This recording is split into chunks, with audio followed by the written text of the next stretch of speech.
मध्ये 4 पुरवठादार जे आहेत हे त्या ठिकाणी पात्र ठरले। त्यांनी लोएस्ट जे काही बीड आहेत ते भरलेले आहेत। त्यात मेसर्स अदानी आहे, मेसर्स एनसीसी आहे, मेसर्स मोंटे कार्लो आहे, मेसर्स जिनस आहे। या चौघांना हे काम दिलेलं आहे।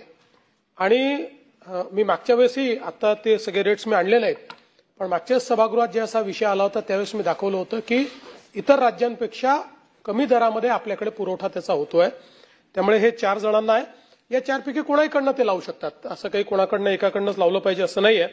त्यामुळे कोणाहीकडनं ते निश्चितपणे लावू शकतात। मी आपल्या पुन्हा निदर्शनास आणून देतो की एकूण 37 लाख कनेक्शन लावल्यानंतर त्यापैकी 1% देखील कमी लोकांकडनं ही तक्रार आली की आमचं बिल वाढलेलं आहे। आपल्याजवळ तर सगळं आपल्या याच्यामध्येच आहे। याही 1% जे लोक आले यांच्याशी आपण संपर्क केला, कारण अतिशय सोपी सिस्टीम केली आहे। आता तर ऍप केलेला आहे। या ऍपवर तुमचं मीटर कुठल्या आवरला किती कन्झम्पशन करतं हे देखील पाहायला मिळतं। आणि एखाद्याने ठरवलं की मला माझं बिल कमी करायचं आहे तर त्यांनी सोलर अवर्स मधला वापर जर वाढवला तर त्याचं बिल कमी देखील होऊ शकतं। त्यामुळे या संदर्भात काही ठिकाणी असं लक्षात आलं की जे मीटर्स आहेत त्याच्यामध्ये काही फॉल्ट आहेत, ते मीटर बदलण्यात आले। पण मला हे सांगितलं पाहिजे की 37 लाखापैकी 1% कमी अशा प्रकारचे फॉल्ट त्या ठिकाणी निघालेले आहेत। आणि हे जे ऍप आहे या ऍपवरनं अतिशय सोप्या पद्धतीनं तुम्हाला तक्रार नोंदवता येते। त्यामुळे स्मार्ट मीटरचा सगळ्यात मोठा फायदा काय आहे तर सगळ्या गोष्टी डिजिटल आहेत, सगळ्या डिजिटल फुटप्रिंट तयार करणार आहेत।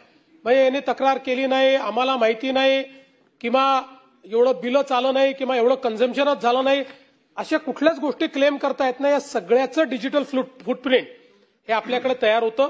आणि म्हणून मला असं वाटतं की या संदर्भात निश्चितपणे आपण खात्री बाळगावी।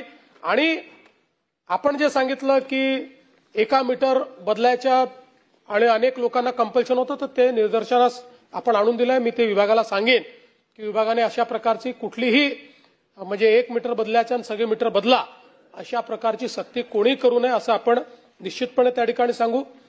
आपण जे इमारतींच्या संदर्भात किंवा मंत्री महोदय जे काही कोळीवाड्यांच्या संदर्भात बोलले मी तपासून त्यात बघेल कसा मार्ग काढता येईल। आपण निश्चितपणे त्यातनं मार्ग काढू, कारण शेवटी वीज ही आज मूलभूत गरजच झालेली आहे आणि अशा प्रकारे जर दिलं जात नसेल तर निश्चितपणे त्यामध्ये आपण प्रयत्न करू।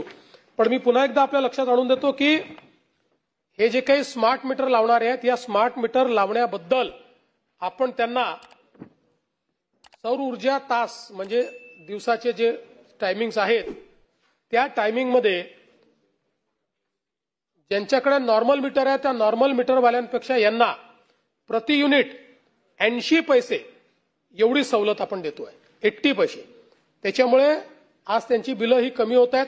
आणि तसंही आपल्याला माहिती आहे की आता आपला नाही पास ऑन होत आहेत, ते नाही बिलातच पास ऑन होतात। ही ऑटोमॅटिक आता ही व्यवस्था ही जुनी व्यवस्था नाही। याच्यात सगळ्यात मोठा फायदा काय, पूर्वी काय व्हायचं आपले तर फोटो काढणारे जायचे, ते काढायचेच नाही, म्हणजे इतकं लक्षात आलं की कुठलेही फोटो लावून द्यायचे। आता ती सिस्टीमच बंद झाली। या स्मार्ट मीटरमुळे सगळं डिजिटल आहे, त्यामुळे ऑटोमॅटिक कॅल्क्युलेशन होतं, ऑटोमॅटिक ते पास ऑन होतं। आणि मला हे देखील सांगितलं पाहिजे की पहिल्यांदा राज्यामध्ये आपल्याला कल्पना आहे की आपण हे जे आपले 70% जे लोक आहेत या लोकांना आपण जर हिस्टॉरिकली बघितलं तर हिस्टॉरिकली महाराष्ट्रामध्ये दरवर्षी 10% वीज दरवाढ आपण करायचो। दरवर्षी एमईआरसीच करायची, म्हणजे आपल्याला हातीच नव्हतं, पण एमईआरसी दरवर्षी।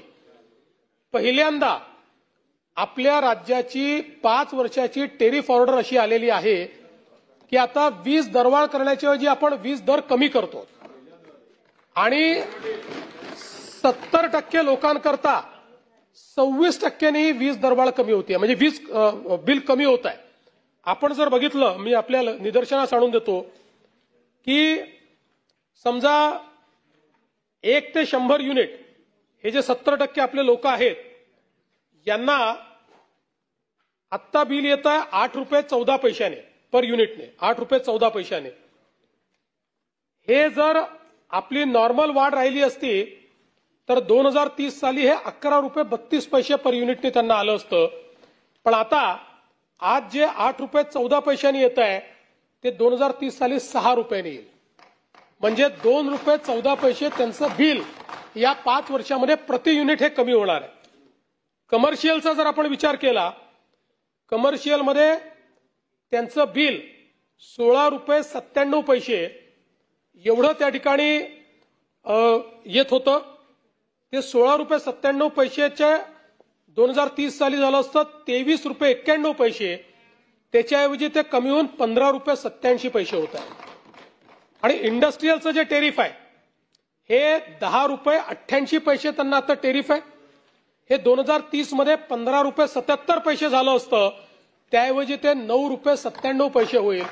म्हणजे इंडस्ट्रीयलचे टेरिफ आपण कमी करतो आहोत. आता पुढचे 5 वर्षाचे टेरिफ आहे. 5 वर्षात टेरिफ वाढणार नाही तर टेरिफ कमी होणार आहे. आणि आपण बघितलं तर रेसिडेन्शियलचं -47% आहे, कमर्शियलचं -34% आहे, इंडस्ट्रीयलचं -37% आहे. आणि इफेक्टिव्ह आपण म्हटलं तर -26%, -6% आणि -8% आहे. आणि म्हणून मला असं वाटतं की हे सगळं जे आपण करतो याच्यामध्ये सिस्टीम स्ट्रेंथनिंग करणं हे अत्यंत महत्वाचं आहे. स्मार्ट मीटरमुळे आज अनेक वेळा आपले जे कन्व्हेन्शनल मीटर आहेत याच्यामध्ये जे कन्झम्पशन दाखवलं जातं त्यापेक्षा जास्त कन्झम्पशन असतं. आणि मग हे सगळं कन्झम्पशन आपण चोरीमध्ये पकडतो किंवा कमर्शियल लॉसमध्ये पकडतो आणि सगळ्या ग्राहकांवर ते इक्वली स्प्रेड करतो आणि इंडस्ट्रीयल ग्राहकांवर जास्त करतो. आणि म्हणून जो जेवढा यूज करतोय तेवढंच त्यांनी जर पे केलं तर अशा प्रकारचे प्रश्न निर्माण होणार नाहीत. म्हणून स्मार्ट मीटर केलेलं आहे. तथापि आपण ज्या बाबी निदर्शनास आणून दिलेल्या आहेत त्याच्यावर निश्चितपणे कारवाई केली जाईल.